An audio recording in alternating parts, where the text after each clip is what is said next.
It takes a brave and independent mindset to go tiny. If you are trying to figure out your tiny pivot, this podcast is here to inspire and connect you with the other unconventional, gritty, inspirational people within this community. I am Laura Lynch, your tiny house friend and host.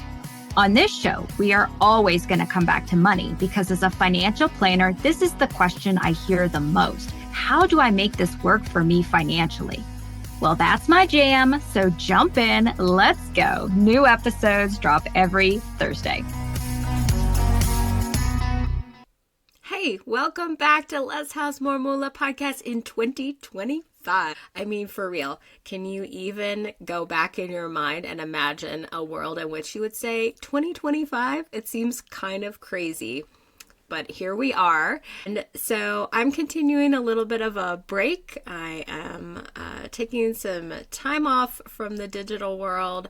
And so this week we are going to have a little rewind and refresh our memory on the conversation that I had with Ashley Ennis. This was such an important conversation because Ashley is leading the way in the COASTFY movement. COASTFY being coast in financial independence as opposed to the notion of just building up a bunch of financial independence and then retiring, because retiring isn't the most fulfilling thing that we'll ever do in our lives. We really have to make that transition into purpose, away from maybe a job that we're keeping or career that we're keeping just to pay the big bills. So if we can reduce our cost of living, we can go from working to pay the mortgage to working towards our passion while also supplementing our lower cost of living. And Ashley did this through her Schoolie build. And so I really am excited about the possibility of attending Schoolie Palooza in February. So I wanted to bring Ashley back to the podcast to share her story once again. So please enjoy this conversation that I had last year in 2020. I guess it's year before last now in 2023 with Ashley Ennis. And also just a little preview, 2025 has as much excitement for me as 2024 because I never stop, making big changes and doing great and important things, at least in my mind. So coming up soon, we'll have some announcements about great things happening in 2025. So make sure you stay tuned this year because we have a lot more excitement coming up for you. And if you know anybody in Tiny Living who needs to be on this podcast, please connect to me with them. I would love to get them interviewed on the podcast. This is definitely a project that is quite collaborative with all kinds of amazing people in this community. Hopefully, I'll get lots of great folks at Schoolie Palooza that will be great guests on the podcast. But in the meantime, welcome to the new year. Super excited that you're continuing on this journey of tiny living. It takes time and we all have to continue to stay motivated along the way. And so please enjoy and be motivated and inspired by Ashley's story. Ashley Ennis, I am so thrilled to be sitting with you in your Schoolie on my acreage here that we're about to sell. Talking with you. Thank you so much for stopping by and for agreeing to kind of record with me your Schoolie experience and kind of what about Tiny Life has really sparked you and Liz. Liz was unwilling to participate in our conversation today, but certainly you did this together and that's awesome. And you'll be telling us about that story. Yeah. So please share with us a little bit about your professional background and what normal life looked like for you before this bus thing. I have been in corporate accounting for about a little over 15 years, I think, at that point. I have a bachelor's degree in accounting with a minor in finance. I have an MBA and I'm a certified management accountant.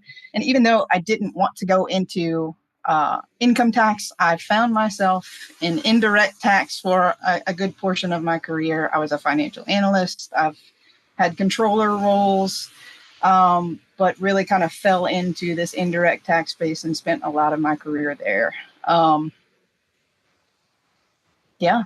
And so where were you living during all this sort of corporate career time? I'm from Houma, Louisiana, pretty small town southwest of New Orleans. And I lived there my entire life until 35. At 35, I ended up in a job in Bonita Springs, Florida. So we moved down to Naples. And that's kind of where the whole Schoolie thing started happening. We lived there for about 3.5 years, built the bus there, and then took off. So you were renting or owned, or? We did. We rented while we were in Florida. We started looking around for places. We were really looking to buy an investment property, like a house hack, a duplex, where we could live in one side and rent out the other, and start making some income that way, or at least basically live for free. Right. And then COVID hit, and prices in the Southwest Florida market basically doubled within like a year. So we put that on hold. But because we had that goal of buying something like an investment property, we had been saving a lot of cash. So that really helped in order for us to be able to kind of take some time off the way that we did. So, yeah. Yeah. And so then how did you get from house hacking to Schoolie? Yeah. Well, once the real estate prices started going crazy, we started kind of rethinking what we wanted to do. And part of that was COVID really started changing my mindset about how we were living our lives and what we were doing. I had a real focus on saving money for a very long time. And I got into kind of this financial independence, retire early space. And I had this big goal to retire by 45, before 50, for sure. And that focus kind of dictated a lot of our lives. My main goal was saving as much money as possible, as quickly as possible, to kind of get out of the rat race, out of the corporate environment as soon as I could. I mean, nobody likes the cubicle environment. And I found myself for the first time at 35 in a cubicle. I'd always had an office, and it made me really rethink where I was going in my career. So COVID was kind of a wake-up call. At first, I was really scared when the pandemic kind of started. And it shifted my focus more from saving for this future that I finally realized might not come. I was putting off a whole lot of living today to, for this future that I wasn't sure I would kind of make it to. I don't know. So it really changed my perspective and what my goals were. So, yeah, I think a lot of people, kind of shifted their perspective during the pandemic. Certainly that was a pivotal time for us too. We had been up in Virginia with kind of visiting family, and on our way south with the camper on the truck, and we're like stopping at campgrounds, and the campgrounds are closing as you're going, and you start hearing stuff about state borders being closed and all of that. And the whole time we're driving south, I'm like, can we just go to the tiny house? Can we just go to the tiny house? Where do you want to be in a pandemic, right? Is it living out sort of a conventional life and kind of blowing around in the winds of what's happening in corporate world, or do you want to just hunker down with your core people and like ride out the storm? And so I think that was, a big change. And then also the notion around what you're working so hard for. Absolutely. Too, right? Yeah. How you're spending your time for money to do what with it. Right. I think a lot of people just really had a chance to root into their values during that period. So you had been focused so heavily on that notion of, kind of suspend living today for a future day when, you pull the ripcord, right? And you go out and you kind of like live your life. And so you kind of shifted that focus. So tell me more about that. This whole retirement dream that I had was like RV travel. It was something that I was just like, yeah, we're going to do this. We're going to get out of this early. And then I'm going to go see the United States and the world, do some international travel, but I started just thinking about, okay, when that date would come, would I still be able to do all the hikes that we wanted to do and get around the way that we wanted to? I just started seeing things differently. So this RV retirement travel, I was like, why can't we do it now? I was working remote for the first time in my career, I mean, and I'm living in Southwest Florida, sitting at my coffee table, working. And for the first time, like I could go walk in my shorts and t-shirt and enjoy the sunshine in the middle of the day. And I'm like, what am I doing? Why would I want to continue down this path? I mean, I was at a point in my career, I was being groomed and being offered a position as a director of tax at a multi-billion-dollar company. It was very hard to kind of shut that down. But I started just looking around at the people that were higher up, the director currently, the VP of tax that I was working for. I loved my team. My boss was awesome. But I started looking around at these people and I'm like, is that really what I want for myself? And the truth was I was climbing a ladder I didn't want to climb, So I don't know. I really started thinking differently around that time. You mentioned Seth Godin in one of your podcasts, I think The Practice. I read a book called The Icarus Deception during the pandemic. And that kind of started opening my mind a lot too. And there was this one quote that really kind of stuck with me. And I just perseverated on it. And I turned it over in my mind for weeks, I think. And it's, freedom's not the ability to do whatever you want. It's the willingness to do whatever you want. And I kept telling myself that I was saving all this money for the ability to do what I wanted at some future time, but I wasn't willing to do that now. And it just really changed my perspective a lot. So, we made a radical lifestyle shift and took what I called a kind of a grown-up gap year. And no looking back now, I guess. So obviously there's a lot of different options in the, sort of space. You could have gone RV, you could have gone van, you could have gone Schoolie. How did Schoolie first, and how did that meet your needs? We started thinking about RVs, and RVs have been kind of notorious for breaking. And I think the build quality, we started looking into things, and the build quality during COVID was going down. So we started looking at maybe vans, but we have 2 big dogs. So we decided that a van would probably not quite fit that need. We needed something a little bit bigger, and we ran into Schoolies and the whole bus life movement. I don't know. There's kind of a cool factor to it. And we started seeing people just doing this work themselves. And I wanted the project, not just moving into something that came off a factory line with tons of problems. Like I wanted, it's a very sturdy base to build in.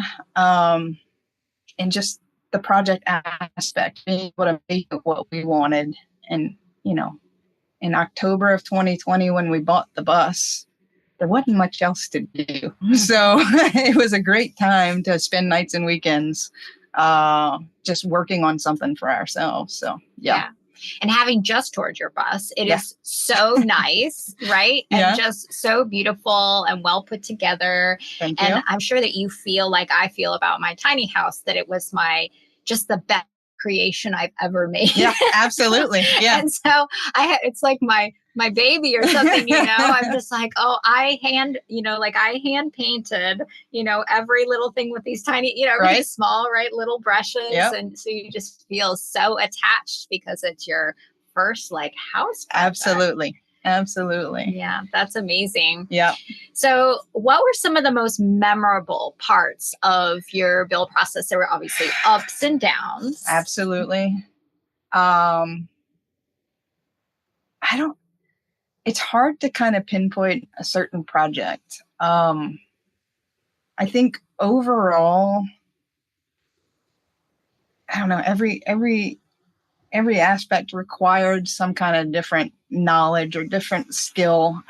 So it was great to learn all of that. But I think just in general, I learned a lot about myself and what we are capable of, because we had no idea what we're doing. I'm an accountant. She's a physical therapist assistant. Like, neither one of us have this background. And it just gave me a lot more confidence in not just my building ability, but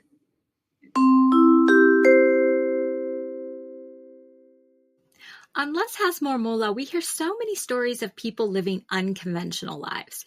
Each of them is literally building their alt-American dream. Are you tired of putting your dreams on hold because of money? Well, let's fix it. I have a 2-part offering that is here to help you. First, I'm going to give you access to my financial freedom calculator so that you'll understand your numbers and have a tangible starting point. This is free. And then second, we'll book a session to figure out your finances so that you can live your alt-American dream as soon as possible. This is paid. Why am I giving you something for free? Because I'm passionate about empowering people to choose an unconventional path. So let's work together to figure out money so that you will know that you've officially taken action on your plans. This offering is for you if you're unsure of your cost of living or how much savings you might need. You don't know what money move to make next. You dream of an unconventional life built on your terms. You're seeking a permanent solution and not a one-time motivational boost. You want to learn about money from someone who shares your interest in breaking away from the norm. So what do you think? Are you tired of starting sentences with someday when I? Then go to altamericandream.com and get the financial freedom calculator.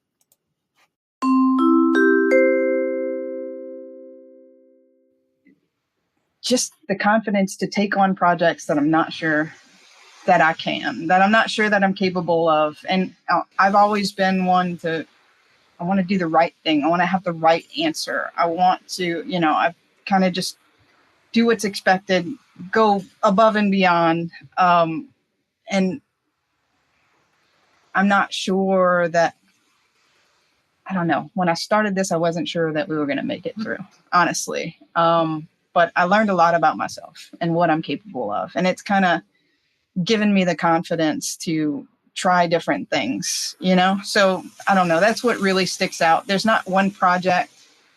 I don't know. It's kind of all encompassing. Yeah. Yeah. Yeah. When you first take up, something that's totally new, you have to kind of like really overcome that hardest part is getting started. Yes. Yeah. And then once you get started and you start to muddle your way through it, then you build some, momentum there because you feel like, oh, okay, I figured out this one thing. I can maybe continue on to completion. But then when you turn and you go, oh, now it's plumbing. Right. Yeah.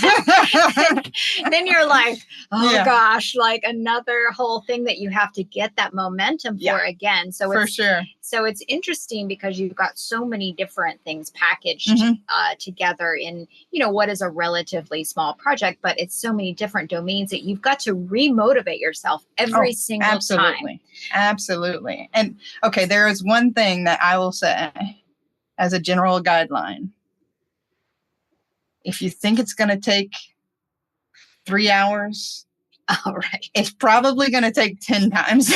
Like, there were so many projects that we thought would be fairly simple. And here we were 20 hours in for a 2-hour project. And it got ridiculous at times. Yeah. But and then you have to battle your perfectionism too, Absolutely. Right? Because like you run into a thing and you're like, oh my gosh, I really would like this, all of this rust to be gone or whatever.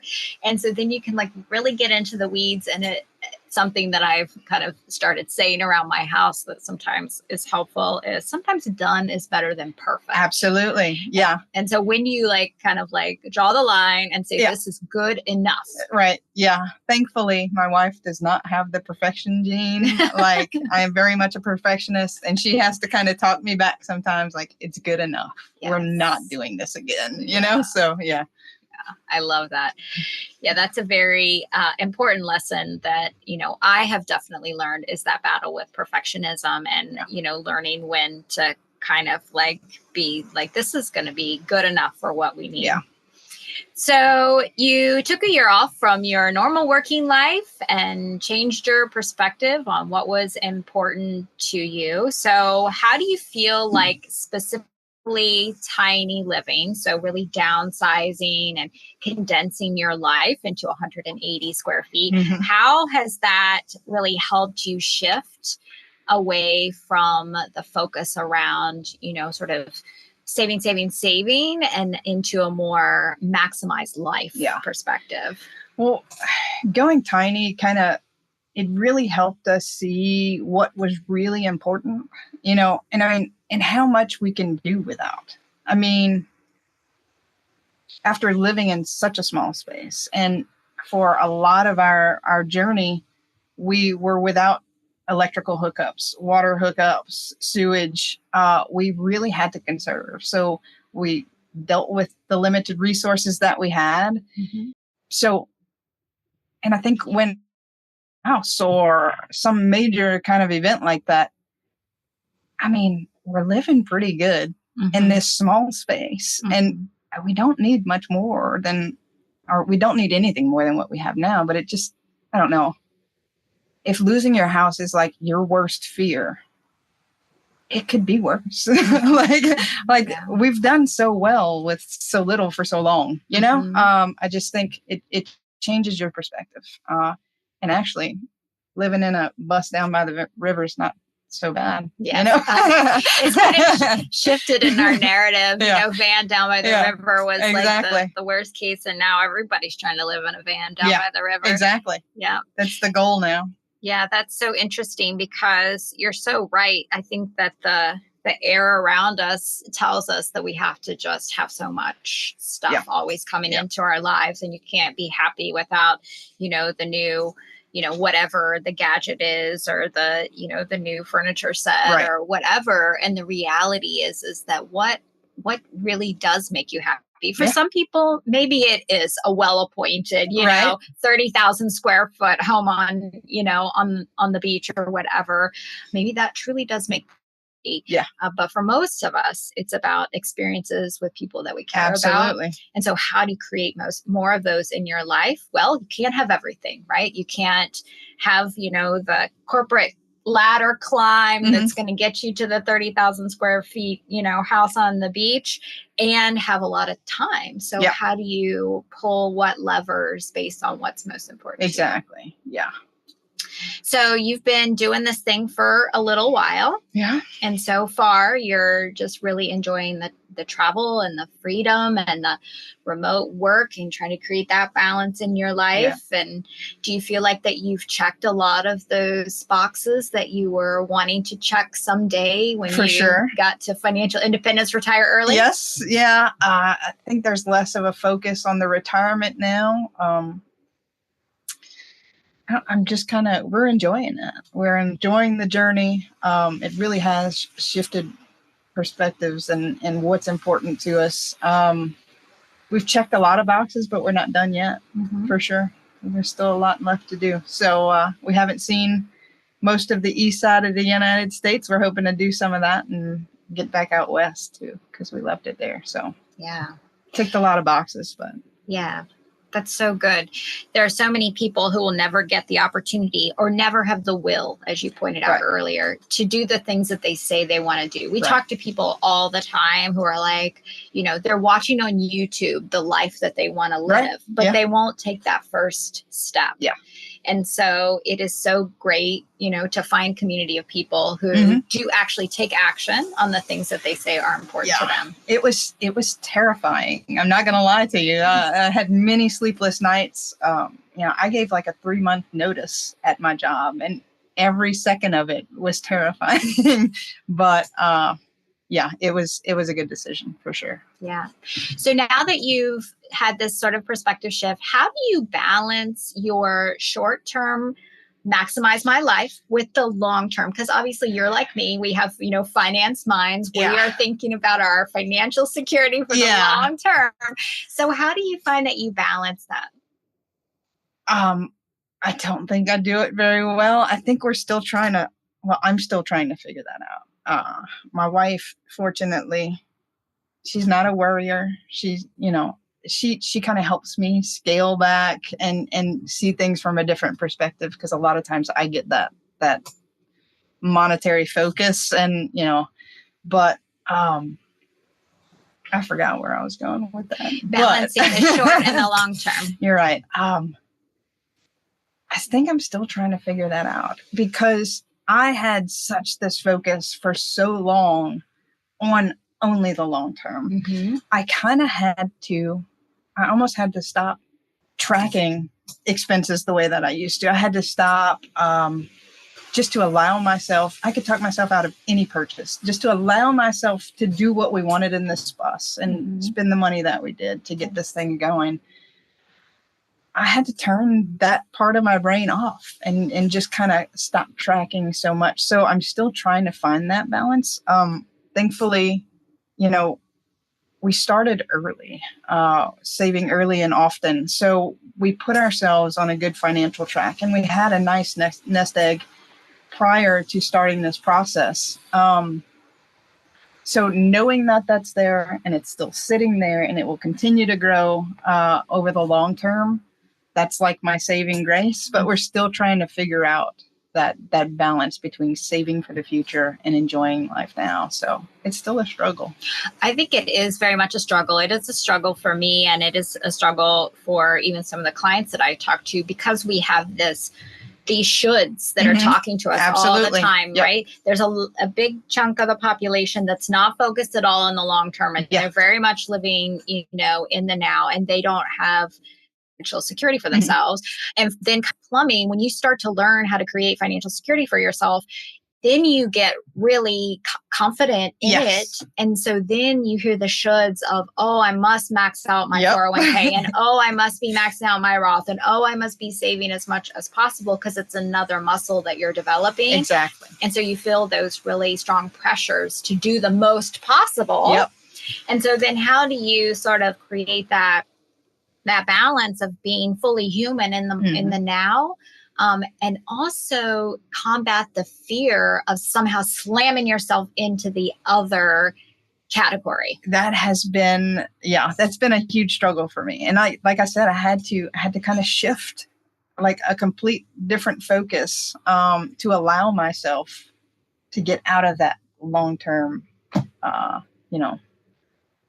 just complete long-term focus rather than now. It's been tough, and I kind of go back and forth, so it's a process. Good. So where are you today? Are you focused on long-term or short-term today?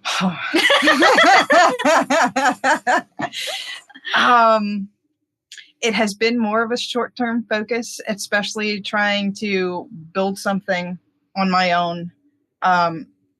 The focus has been on building my firm and kind of making sure that I'm keeping that as the foundation and building a egg kind of there to make sure. So I focus less on our long term, and it's kind of more about the company's long term. But right now it's kind of a short term focus, just trying to build things on my own. So yes, I'm not sure if that made sense. Yes. So for listeners, you have launched a firm, nomadic accounting, nomad accounting, right? Yes. And so you are creating an opportunity for yourself to have a firm that is solely based on this lifestyle that you've created for yourself. So you and I have that in common as well, kind of building a business around your lifestyle. And so how do you think that would have ever been a thing had the Schoolie not? I'm not sure that it would. It's something that I've always thought about, but was always too scared to do. So I think the Schoolie thing, leaving the corporate world, giving this a go, like I said, I just built so much confidence through the build process, through actually making that leap. And I don't know, it's just been eye-opening, and I've done so many hard things over these last few years that it finally gave me the confidence to kind of go out and do this on my own. I always knew I had the ability. I was just too scared to do it. So yeah, making that leap has kind of made all these other small steps possible. So yeah. Yeah, that's so good. I think that happens for a lot of people. Yeah. You start doing brave and difficult and, outside of the norm things, Right. and you just keep doing more of those types of things. Yeah. So please share with us, if you would like, anywhere where listeners might follow you. Sure. I am at the Nomadic Accountant. Actually, it's at the.nomadic.accountant on Instagram. Email is ashley@thenomadicaaccountant.com. The website is thenomadicaaccountant.com.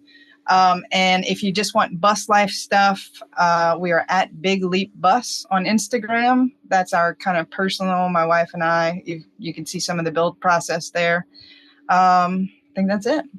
Awesome. Well, yeah. Ashley, thank you so much for letting me come in and record in your beautiful kitchen. Yep. Such great thoughts. Thank you so much. Thank you. Hey, thank you for taking the time to listen to Less House More Moola. I have another free resource on my website for you, the Unconventional Values Quiz. In just 2 minutes, you can pinpoint your style of freedom seeker, security guardian, adventure enthusiast, or community builder. Check it out at thetinyhouseadvisor.com. And one more thing. Podcasts don't have algorithms like social media does. They only grow by word of mouth and reviews. If this podcast is helpful to you, would you please post a review on your podcast app and tell a friend who is trying to live a values-based life?